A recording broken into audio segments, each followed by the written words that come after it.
des racines qui sont de nature à empêcher la germination de certaines graines qui sont en dormance dans le sol. Mais ce n'est pas le cas de l'EVA. Quand vous entrez dans une plantation d'EVA, comme là où nous sommes aujourd'hui, si vous voyez que c'est parfaitement propre, c'est tout simplement parce que le soleil n'arrive pas au sol. C'est le soleil, c'est les photons qui donnent l'énergie aux graines qui sont en dormance et qui leur permet de démarrer la germination. Dès lors que le soleil n'arrive pas au sol, parce que tout est capté par la couronne des EVA qui sont développés, eh bien, les herbes qui sont au sol ont du mal à pousser. Mais ça ne veut pas dire que le sol est devenu stérile. Le manioc n'est pas conseillé parce que si vous mettez du manioc dans une plantation d'EVA, vous allez récolter votre manioc un peu plus d'1 an après. À ce niveau-là, à cet âge-là, si vous avez bien conduit votre parcelle, les EVA ont des racines qui sont un peu partout. Or, le manioc que vous récoltez, c'est les tubercules. Et donc, vous allez donc remuer le sol, vous risquez de casser les racines de vos jeunes EVA et créer ce qu'on appelle des portes d'entrée d'un champignon qu'on appelle le Fomes lignosus, qui risque d'entrer dans les racines et contribuer à rendre vos EVA malades. L'EVA culture se fait exactement dans les mêmes conditions que nos parents et nos grands-parents ont fait le café et le cacao, en association avec tout ce qu'on veut. Dans la parcelle où nous sommes, si vous regardez par derrière, vers là-bas, vous voyez, il y a quelques plants de bananiers qui sont dans la parcelle. Eh bien, ces plantations ont régressé simplement parce que les EVA ont grandi. Ceux qui les fréquentent bénéficient de ses largesses et de ses conseils avisés, comme ce jeune ingénieur en électromécanique qui s'est reconverti en agriculteur. Quelqu'un qui travaille avec M. Ngueta, je crois que quelle que soit ta formation de base, quand vous travaillez avec ce monsieur-là, du jour au lendemain, il peut vous amener à faire tout ce que vous pouvez faire. Il peut tirer de vous le maximum possible. Parce qu'avec ce monsieur, chaque jour qu'on se rencontre, c'est des cours, c'est des séances de formation. Ça fait qu'on va au-delà même de ce qu'on a appris à l'école. Moi, je suis électromécanicien de formation, mais seulement en le côtoyant, j'ai appris plein de choses en agriculture. Notre brave paysan de ce jour s'implique dans les actions de développement de sa circonscription en aidant beaucoup de jeunes à avoir leurs propres exploitations. Je ne suis plus fonctionnaire depuis 1981. Je suis sorti de la fonction publique. Je ne fais que des plantations. Je pense qu'en tant que cadre de la localité, j'ai le devoir de contribuer à aider les parents à avoir des revenus substantiels. Donc c'est à partir de 1986 que j'ai commencé à réfléchir en termes de rentabilité comparée des différentes cultures pérennes. J'ai donc commencé à sensibiliser dans le Moronou, ma région. Les premières plantations d'EVA et de palmiers dans le Moronou datent de cette période-là. Moi-même, en 1993, j'ai créé une plantation témoin, une plantation pilote, une plantation pour faire un modèle, exemple dans mon village. Cette plantation qui est de juste 1 hectare, qui est carrément dans le village aujourd'hui, réalise 10 à 11 tonnes de fonds de tasse par an actuellement. Depuis 2009, chaque année, j'achète des graines d'EVA un peu partout. Je les transporte et je les distribue dans la circonscription d'Anmamba et de Tiemlekrou dans tous les villages. Ça fait environ 3 millions pour cette opération chaque année. Aujourd'hui, nous sommes à pas moins de 1500 à 2000 hectares de plantations d'EVA réalisées dans ces conditions dans la région, dans la sous-préfecture de Tiemlekrou et dans la sous-préfecture d'Anmamba. Si on y ajoute Mbato, on peut se trouver à 2000-2500 hectares réalisés. Et à l'avènement du Conseil général, dans le Moronou, les premières plantations de masse de VA ont commencé à se mettre en place. Tous ceux qui ont planté en 2007 sont en production aujourd'hui. Tout ce que nous leur avions donné, indiqué comme résultat à attendre, ils les ont et ils sont bien heureux.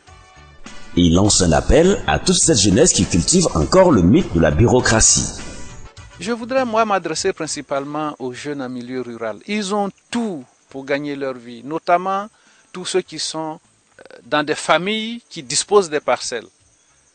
Dans le sud, vous avez une panoplie d'activités agricoles, l'EVA, le palmier à huile, le café, le cacao. Faites le bon choix, mettez-vous en activité et vous aurez suffisamment de revenus pour vivre. Dans le nord, vous avez l'anacarde. Vous savez, une plantation d'anacarde bien conduite apporte autant de revenus qu'une plantation de café et de cacao. En ville, même si vous avez 100 000 francs par mois, vous allez louer une maison, vous allez payer votre transport, vous allez vous acheter à manger, vous allez assurer votre santé, vous n'avez plus rien pour vous occuper de vos enfants. Par conséquent, le milieu rural recèle encore suffisamment de ressources pour permettre aux Ivoiriens qui veulent s'adonner à l'agriculture de gagner dignement leur vie. Le député Ngueta est un bel exemple de réussite. Il est la fierté de la région de Nzikomwe général et de la circonscription de Tsemelekro et Anomamba en particulier.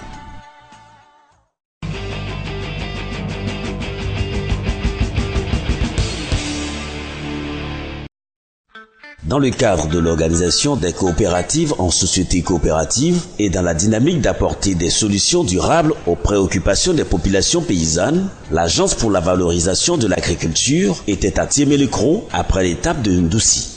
Les braves paysans ont pris d'assaut la salle de la mairie avec les autorités politiques, administratives et coutumières.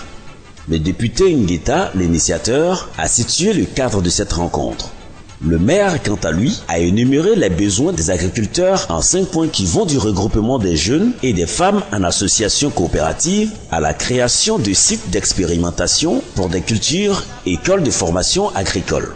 AVA, par des séries de projections, a exposé sur la nécessité et les avantages de pouvoir se mettre en société coopérative. L'avantage est de bénéficier des appuis de l'État et des partenaires au développement afin de mener à bien leurs activités agricoles.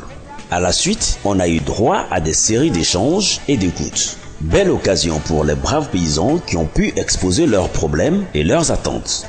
Entre autres, la réhabilitation et l'entretien des pistes rurales, de dessertes agricoles et voies de communication entre les villages, l'importation des magasins de produits phytosanitaires, assurer l'encadrement agricole. Le chef du village de Menou a exhorté les jeunes lors de sa prise de parole. Chez moi, dans mon village Menou, apparemment, tous les jeunes du village sont adhérés. Sinon, chez moi à Menou, la population a compris. Impliqué dans le processus de développement de Tsemelekro, le sous-préfet milite pour l'union des braves paysans. Les échanges ont été fructueux, les parents ont posé leurs préoccupations, ils ont posé des problèmes, ils ont expliqué certaines situations qu'ils vivent. Cette séance tenante, toutes les préoccupations n'ont pas pu trouver solution, mais je demeure persuadé avec les échanges qui vont se poursuivre et les séances de travail ultérieures qui vont avoir lieu, que les préoccupations trouveront un écho favorable et que tout ira pour le mieux. Ayant noté toutes les préoccupations des producteurs, le diagnostic fait est le manque d'organisation. Là, nous venons de terminer la séance d'échange et d'écoute avec les populations paysannes. Et il ressort de ces échanges-là que les populations ne sont pas organisées. Et donc, il va falloir les organiser pour bénéficier au mieux des appuis de l'État et des bailleurs de fonds. AVA donc a pris les dispositions pour les appuyer dans la création des sociétés coopératives dans le département de Tsemelekro. AVA revient dans les prochains jours pour son appui à la création de sociétés coopératives, à la mise en place d'un circuit formel de distribution des produits vivriers, à la mise en place d'un programme de renforcement des capacités opérationnelles des populations paysannes. Les journées de l'administration agricole délocalisée, initiées par le ministre Mamadou Sangafoua Koulibaly, répond à un objectif: se rapprocher des producteurs et autres acteurs du secteur agricole, échanger avec les principaux acteurs du secteur agricole dans les différentes localités afin de mieux appréhender les préoccupations de chaque secteur d'activité. Cette 3e édition s'est déroulée sur 3 jours dans les villes de Boundiali, Farkesedougou et Korogo. Pour cette première journée, le premier responsable de l'agriculture en Côte d'Ivoire, M. Mamadou Sangafoua Koulibaly, a rendu visite aux élèves de son ancien établissement primaire, EPP Centre de Korogo, où il a distribué des lots de chocolat et des noix de cajou aux enfants. Ensuite, cap a été mis sur la ville de Kolia, où la délégation ministérielle a eu à visiter une usine de transformation de noix de cajou dirigée par Madame Koné. Cette unité a une capacité de 700 tonnes de noix de cajou pour 163 emplois créés pour la première année. L'inauguration du barrage hydro-agricole et la visite du périmètre risicole de 257 hectares de la ville de Bon du ministre de l'Agriculture en compagnie de la ministre de l'Éducation nationale et de la formation technique, Madame Kandia Kamara, par ailleurs cadre et fille de la ville. La remise des kits agricoles aux producteurs de cette localité marque la fin de la troisième étape de cette journée. Enfin, à Bundiali, où cette première journée des JAAD 2014 a vu son apothéose. Lors des allocutions, le directeur général du Conseil du coton et de la NACARD a insisté sur les caractères spéciaux que revêt leur participation. La région de Bagoué a produit pour la campagne 2014 58 000 tonnes de coton graines sur les 500 000 tonnes produites, soit 12%, 26 000 tonnes de noix de cajou sur les 560 000 tonnes, 5% de la production. Le ministre Mamadou Sangafoua Koulibaly a dans son allocution salué le travail énorme abattu par le Conseil du coton et de la NACARD et a demandé aux producteurs de redoubler d'efforts pour les futures productions afin que l'émergence de la Côte d'Ivoire à l'horizon 2020 prônée par son Excellence M. Alassane Ouattara soit une réalité. Ça sait que ça doit être un gros travail. Et c'est tout naturellement, quand nous avons eu cette mission de faire la réforme de la filière coton à Dakar, que nous avons fait appel à Sanogo Malamine. Et il vient de faire la preuve qu'il mérite la confiance que le président de la République a placée en lui. Pour clore cette première journée, il a fait des dons de matériel agricole aux différentes coopératives de la région d'une valeur de 491 millions.